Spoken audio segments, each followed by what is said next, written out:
Bismillahirrahmanirrahim. Assalamualaikum warahmatullahi wabarakatuh.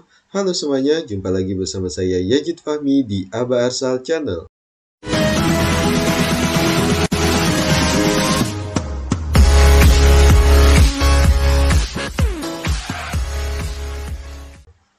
Pada kesempatan kali ini, izinkan saya untuk memberikan Anda soal latihan tes pegawai pemerintah dengan perjanjian kerja atau P3K, khususnya untuk jabatan fungsional guru sekolah dasar atau guru kelas, di mana materi kali ini adalah materi Bahasa Indonesia SD. Tapi sebelum itu, bagi Bapak dan Ibu sekalian yang belum melakukan subscribe di Abarsal Channel, silahkan terlebih dahulu tekan tombol merah atau subscribe, dan jangan lupa untuk menyalakan lonceng notifikasinya agar nantinya Bapak dan Ibu sekalian bisa mendapatkan notifikasi jika ada video yang baru diunggah di Abarsal Channel. Terima kasih atas subscribe yang Bapak dan Ibu berikan. Langsung saja, salah satu materi yang akan diujikan pada tes pegawai pemerintah dengan perjanjian kerja P3K guru khususnya untuk Bapak dan Ibu sekalian yang telah melamar baik itu di jenjang apapun, nantinya akan disuguhkan dengan materi seleksi kompetensi profesional, dan kompetensi profesional adalah yang berhubungan dengan mata pelajaran yang akan diajarkan nantinya ketika menjadi guru. Dan ketika Bapak dan Ibu sekalian memilih guru kelas, maka salah satu materi yang akan diujikan adalah materi Bahasa Indonesia. Dan berikut adalah beberapa contoh soal yang akan keluar sebagai contoh soalnya. Oke, kita langsung saja membahas soal-soal untuk materi Bahasa Indonesia, khususnya untuk seleksi pegawai pemerintah dengan perjanjian kerja guru sekolah dasar atau guru kelas. Oke, langsung. Untuk soal yang pertama, status sosial dan latar belakang budaya yang berbeda dari setiap anggota masyarakat memunculkan adanya idiolek, dialek, dan ragam bahasa. Hal ini menunjukkan bahwa bahasa itu bersifat A. Konvensional, B. Unik, C. Dinamis, D. Bervariasi, atau E. Produktif. Jadi, status sosial dan latar belakang budaya yang berbeda dari setiap anggota masyarakat memunculkan adanya idiolek, dialek, dan ragam bahasa. Menurut Bapak dan Ibu sekalian, hal ini menunjukkan bahwa bahasa itu bersifat yang mana yang menurut Bapak dan Ibu sekalian adalah jawaban yang tepat? Ya, benar sekali. Jawaban yang paling tepat adalah D, yakni bervariasi. Setiap anggota masyarakat suatu bahasa biasanya terdiri dari berbagai status sosial dan latar belakang budaya yang tidak sama sehingga bahasa yang digunakan menjadi bervariasi. Ada 3 istilah dalam variasi bahasa, yaitu satu, idiolek atau ragam bahasa yang bersifat perorangan. 2, dialek adalah variasi bahasa sekelompok anggota masyarakat pada suatu tempat atau suatu waktu. 3, ragam, variasi bahasa yang digunakan dalam situasi tertentu, atau ragam baku dan ragam tidak baku. Munculnya variasi bahasa tersebut menunjukkan bahwa bahasa bersifat bervariasi. Demikian untuk jawaban dan juga pembahasan soal nomor 1. Kira-kira menurut soal tersebut sudah jelas. Oke, kita lanjutkan ke soal yang berikutnya. Di mana berdasarkan apa yang kita lihat, kompetensi yang dilakukan adalah profesional dengan memahami hakikat bahasa dan pemberian bahasa Indonesia, di mana indikator esensialnya adalah menganalisis fungsi bahasa.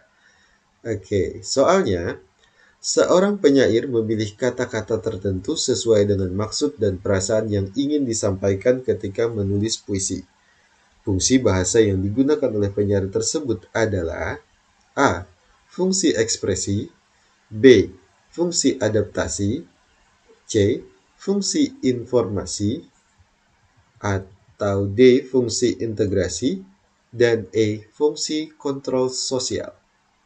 Manakah yang menurut Bapak dan Ibu sekalian adalah jawaban yang tepat untuk soal nomor 2? Ya, benar sekali. Jawaban yang paling tepat adalah A, yakni fungsi ekspresi.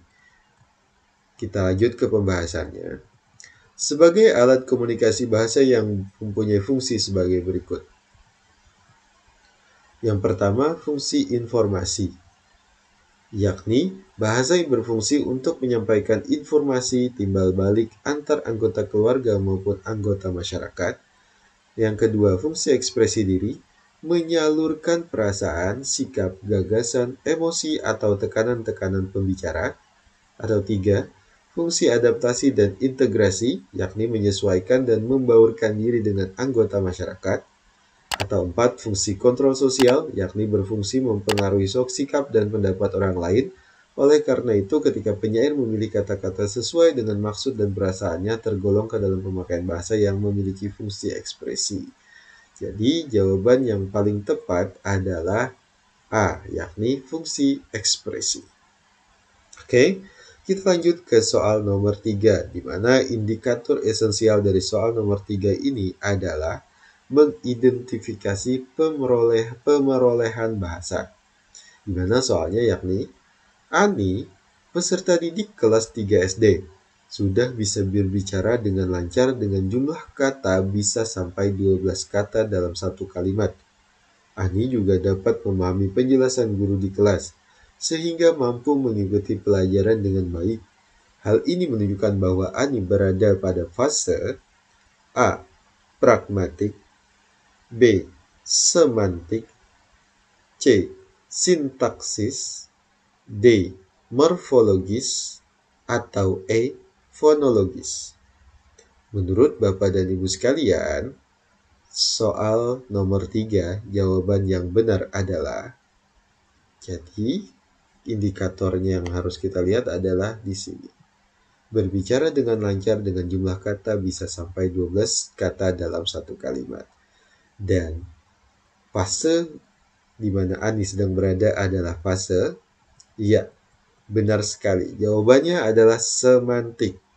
Kita lanjutkan ke pembahasannya.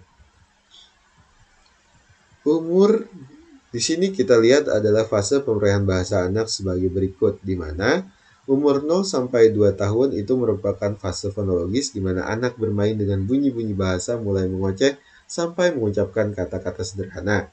Selanjutnya fase sintaksis, yakni di umur 2 sampai 7 tahun, di mana anak menunjukkan kesadaran gramatis berbicara menggunakan kalimat. Selanjutnya di umur 7 sampai 11 tahun adalah fase semantik. Anak dapat membedakan kata sebagai simbol dan memahami konsep yang terkandung dalam kata. Di mana anak berusia 9 tahun sudah dapat berbicara dengan lancar dengan jumlah kata bisa sampai 12 kata dalam satu kalimat.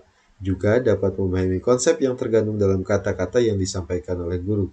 Oleh sebabnya, Ani yang berada pada fase semantik. Oke. Kira-kira untuk jawaban tersebut sudah jelas. Selanjutnya kita bahas soal selanjutnya, yakni soal nomor 4, dengan indikator esensial adalah mengidentifikasi fonem BI. Di mana soalnya adalah kata nyanyian terdiri atas A. 8 fonem, yakni N, Y, A, N, Y, I, A, N. Atau B. 6 fonem, yakni nya, a, nya, i, a, dan n. C. 6 fonem, yakni a, n kayak gitu, dan i, a, n. Kemudian 4 fonem, n, a, i, n. Atau 3 fonem, yaitu nya, nyi, an. Ya, menurut Bapak dan Ibu sekalian, jawaban nomor 4 yang benar adalah benar sekali. Jawaban yang tepat adalah C, yakni 6 fonem. Kita lanjut ke pembahasannya. Fonem adalah satuan bunyi bahasa terkecil di dalam kata yang berfungsi membedakan bentuk dan makna. Fonem tidak mempunyai makna, yaitu yang mempunyai makna adalah kata yang memang berunsurkan fonem-fonem. Dan kata nyanyian mengandung unsur-unsur fonem-fonem sebagai berikut, yakni N, A-N-A-I-A-N. Ya, seperti tersebut. Oke, kira-kira untuk pembahasan fonem sudah jelas. Kita lanjut ke soal selanjutnya, yakni soal nomor 5. Di mana kita di dalam soal nomor 5 ini diharuskan untuk mengidentifikasi suku kata. Nomor 5. Pemenggalan kata transmigrasi yang paling tepat adalah A. Transmigrasi, atau B. Transmigrasi, atau C. Transmigrasi, atau D. Transmigrasi, atau E. Transmigrasi. Dan soal nomor 5, menurut Bapak dan Ibu sekalian, jawaban yang tepat adalah, ya, benar sekali. Jawaban yang paling tepat adalah transmigrasi, yakni jawaban C.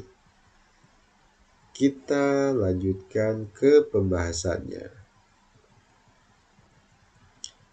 di mana sangat banyak sekali jawabannya. Pembahasannya, yakni kata dalam bahasa Indonesia dibentuk dari gabungan bermacam-macam suku kata.